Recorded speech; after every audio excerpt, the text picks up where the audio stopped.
So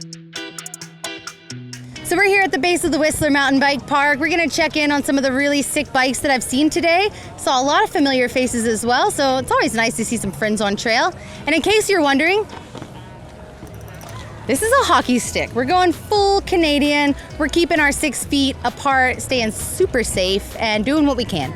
We're here with Jackson Goldstone, another local shredder. I'm sure you guys have seen him around before. I see you got one of those new Tidal seats on. Not that you use it a lot in downhill, but what do you think about that? It's pretty good. I mean, I'm loving it. It's holding up good. Feels comfy, and yeah, couldn't really complain on anything on that. It's really good. Do you change out your parts much, or do you change your bike much? Since the last time I saw you was Crankwork, so you were doing some different events, obviously, but have you changed anything for Whistler?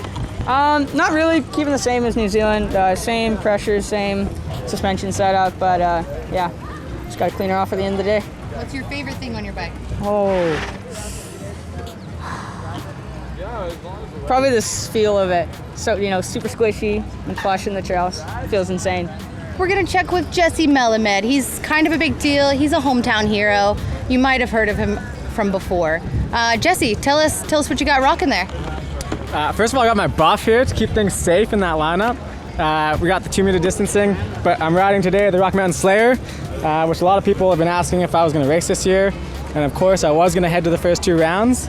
Things got in our way, but still been loving it, and it's sick for the bike park. What on your bike is like super extra sick? I mean, I see a little enduro thing going on there. We're still in the bike park, but give us a quick little rundown on your Slayer. Yeah, I mean, this is my go-to enduro bike. So I've got a tube strapped here, but this one is like race only, so I have another tube up here, so that's super enduro. I guess it's just the normal stuff. My race face wheels, Maxxis tires, full Shimano drivetrain. Got a custom maple syrup saddle seat, which as I was saying, I eat maple syrup either in my pancakes or in my oatmeal every morning, so that's pretty good. But basically you can buy everything in store, so go and get yourself one. My buddy's got one and he's hard to keep up with today, so. So this is a rad bike we're about to show you guys. Max Grayson, I don't know if you could say inherited this bike. I'm sure he paid a lot of money for this bike, but he's gonna give us a little rundown and maybe tell us the story behind it. So this is Gwin's bike from Leo Gang that he raced, and it's straight off the Intense Factory Racing team. It's got a whole bunch of little goodies in here. Everything's been stripped down from a complete titanium bolt package to prototype brakes, prototype suspension. It's basically the 2020 suspension or 2021 suspension relabeled. A couple little goodies in here. They put foam in certain areas. It's stuff that you wouldn't normally think of. They got tape in the back here so it stops mud to build up. It's all of Gwin's settings. He runs his stuff extremely stiff. So he has stainless steel spokes. I mean, this bike's fantastic. This is my first day riding it, and it destroys the corners. So it's pretty cool that you got sent the bike with Gwin's settings. Is that actually how it went down? Yep. It hasn't been touched since Leo Gang.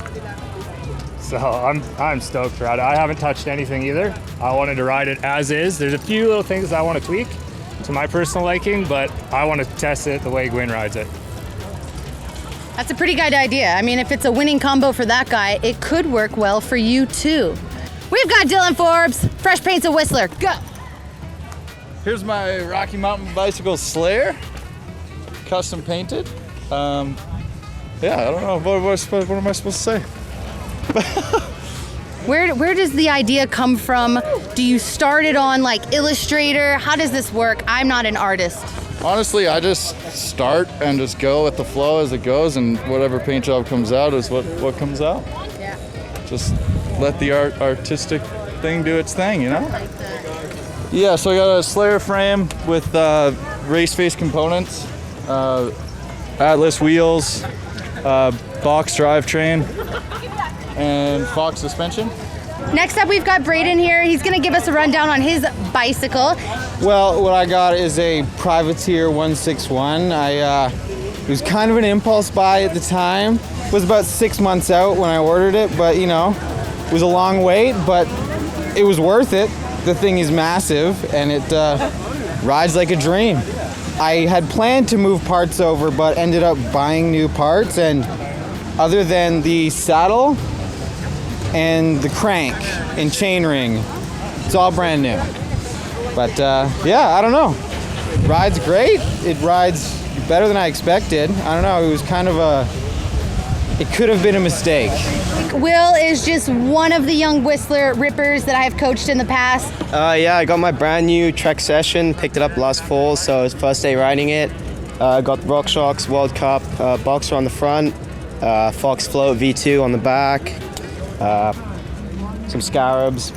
Got some nice uncut Chromag bars, like them wide, I think like 800 or 820 or something like that. Some Sensus grips, nice, ride gloveless, so nice on the hands. Some Maxxis tires, front and rear, Bontrager rims.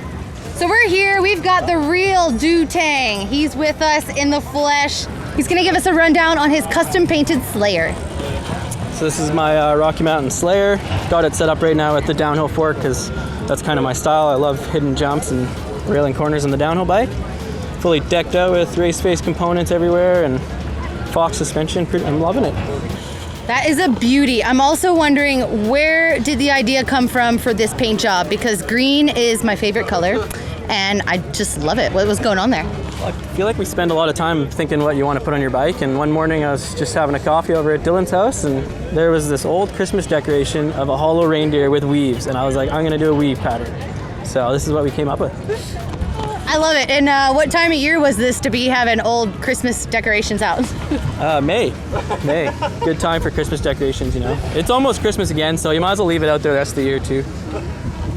I'm kind of with you on that mentality. Like, if it gets to June and the lights are still up, like, just keep them up. They're not Christmas lights, they're just festive lights. Exactly. Well, yeah, so it's dial-in day for my brand new M29, and she's equipped with all my favorite brands, Chromag, Megura, Fox, E13, STFU, Maxxis.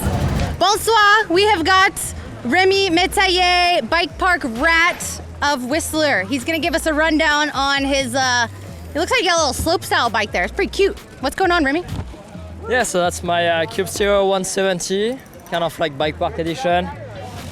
So this bike looks a little bit different than the stereo that you and I rode a couple weeks ago. Same bike, or is it actually like a different bike built up differently? No, it's a different bike, but same frame, same suspension, same brakes, bar stem. Obviously I don't have a dropper post on it because that's like a bike park / mini downhill bike. Downhill transmission, so I don't have my regular rotor transmission. Different cranks, those are the kind of like downhill specific, and yeah, same everything otherwise. We are super lucky because we just hunted down Mitch Gulliver, also of Pinkbike, and you guys might have seen his bike before, but he's gonna give us a sweet little rundown of what you got going on there, what you're packing, and most importantly, the paint job. Look at it in all of its glory. Let's see, we went for a Slayer, themed Slayer this year. Figured, you know, I wanted to get that Slayer text in there, a little bit of that blood splatter, and I think it turned out pretty good. Me and a couple of my buddies in town, I did the paint job on this bad boy. Yeah, so for the build, we kind of started a little bit different this year. Went with the Olin suspension front and rear, still stuck with SRAM drivetrain, brakes, all that stuff. Can't really go wrong there. Decided to go a little bit of flash with the stem, you know, go a little shiny. You know, you like that. Kind of those fancy carbon Canadian wheels from We Are One. And always represent a Chromag seat. Decided the secret tip for Chromag saddles, buy the ladies saddle. It's way more comfy. Men, women, it's all the same. Do you want to give us a little run through, ATN, and tell us what's going on with your bike? Yeah, so a bit of a new paint job, and I got a one-up bar on from the Griffin last year. 160 in the front Lear, 160 in the back, 29er, carbon rims, SLX 12-speed in the back, 32 chainring in the front. This thing looks ready to shred, and if you guys notice, he runs his brake levers quite high there. Quite high. Is that like moto background, or you like that? Well, when I rode with Johan, I got inspired by his 3-ball thing or whatever. And when I put my wrist like that, he brings the third ball up, and then he doesn't stay in the saddle anymore. And I started lifting them a little bit higher, and then now I just can't run them down. And I find I feel much stronger, and I don't like slip off on big compressions. There you have it, folks, some of the more unique and custom bikes that we've seen here in the bike park today, and I'm getting a bit sweaty, so I think it's time to head to the lake. It's a hot day out. Bye.